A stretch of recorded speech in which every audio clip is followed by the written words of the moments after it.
Whenever you are ready. Okay, I'm ready. Mm-hmm.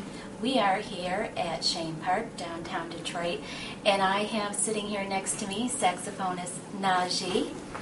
And we are going to jump right into this because I know your time is limited before you hit the stage. Okay. So I would like for you to tell me, in your youth years, at what time did you know that you were destined to be a saxophone player? Well, I think came in high school for me. You know, as a kid, I had played in elementary school clarinet, and then eventually picked up the saxophone and the flute. But in high school, I remember one life-turning event where I was designated to be the soloist in the jazz band, and I went to a school in New York called August Martin High School, which was an aviation school. But my teacher designated me to take the tenor saxophone solo during one of the school concerts, and after the concert, all the girls knew my name. So, so it was a wrap. True story. And so now here you are now, and please correct me if I'm wrong. 14 albums later. I think it's 14. 14. Something okay. Like that. And you've accomplished so much, from #1 Billboard songs to #1 contemporary jazz albums. Have you met all of your accomplishments now in the industry, or is there something that you're still striving to do? Well, you know, it's a continual growth. It's never you never feel as though you've arrived at a destination. You know, my brother has this saying that when you get to the top of one level, you're at the bottom of the next. So I'm always looking for something to keep me growing, and you know, I've never had that feeling like, oh, I made it. No, never. No. Okay. You recently just came back from the Capitol Jazz Fest in Washington. Do you have a preference playing in an outside jazz festival versus an inside venue performance? Is there a preference of that, or what are your pros and cons between the two of them? Yeah, well, I like them both, actually. You know, they present their own unique challenges, if you will, and benefits. You know, outdoor, if it's like a place like Chene Park that's outdoor, people, you know, they like being outdoor, the water behind you, all that kind of thing. So the ambiance is great for that. Right. The indoor concert, you know, that's pretty much, you know, you have the audience within an intimate, more intimate type setting. Right. So I like them both, you know. You got to work a little harder on the bigger stages outside because you got more people you have to try to reach. So I find myself walking more. Out both sides of the crowd. stage. Well, you know, besides, you know, because you don't want to pay attention in the middle and forget about that side or stage right or stage left, so you have to move around a little more. Let them know. So are you going to walk out in the crowd tonight? I don't tell all that. Darn it, I thought I'd get you to answer that. Your music has been defined as urban jazz. Can you define that?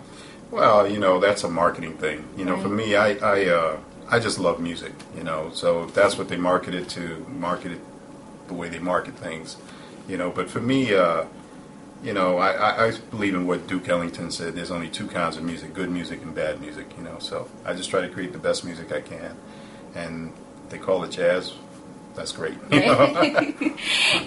Also, I read that you have most recently, I think it was in the fall, you did a live CD and DVD live performance. How did that whole concept come about? Well, we were in Buffalo, New York. There's a venue there called the Trough, which is a great music hall, and they agreed to allow us to go in and do a live DVD taping and CD as well. Okay. So we did we did 2 shows, and we ended up with, you know, what we got from there. But we've been continually recording since that time. Tonight we're recording live as well. Oh, okay. You know, the crowd don't know, but I'll let them know. Oh, cool. Yeah, so there'll be, when we finally do put this out, there'll be compilations of different performances, even featuring some guest artists. You know, one of my gigs, Stevie Wonder showed up, you know, so we have him. Dougie Fresh, you know, he came in. KRS-One was with me here last time we were here. So, you know, we're going to have different cuts of different things. Nice, nice. Okay, so in closing, because I promised you I would keep this brief. I'm good, really, by the way. I'm okay. Okay. What advice would you give to those striving artists out there, because I work with so many of them, independent artists that are trying to get their name bigger out there, more well-known in the industry. What would be your advice to them? I'd say utilize all the opportunities available to you now. You know, it's a different game than when I started. Right. You know, when I started to cut a video, you know, the record company would put up $150,000 to cut one. You know, now you can do it and get it smashed across YouTube and other outlets. You know, and that's pretty much it. You become your own. The time is here now where the artist is now their own retailer, their own marketer and promotion person. You know, they and their team. And the internet has offered so many possibilities now. Yes, Major artists, because the labels now have are not spending money to break artists. You know, well, particularly in the jazz area, very few labels are committed to that.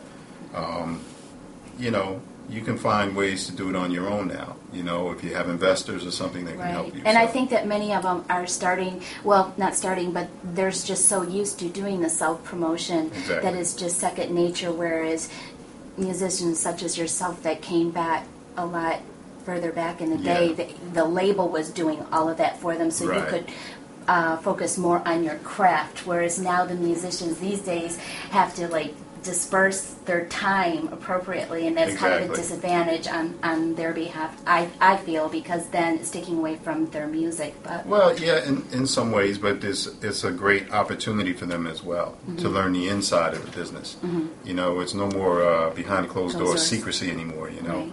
And you know, it's great if you have a label that will put money behind you, because obviously that's the best way to go. They have the network, they have the machine, you know, all the world territories. But you know, for up-and-coming artists who don't have that outlet for themselves, there are a lot of different ways, creative ways you can do it now. Okay. Your most current CD is Mind Over Matter? Yes. Is there anything special about this one versus the rest? Was there anything significant that brought the song concepts to your mind for this CD? Well, I mean, I've always done records where I've collaborated with people for the most part. I think the main thing is just working with different people. I have this philosophy. I don't work with people that I don't like. Right. So everybody I work with, if I'm working with them, I like them as a person. Right. You know, and as an artist, I respect them. Right. On this record, we had Eric Benet come in. Yes. I asked him for a favor, you know.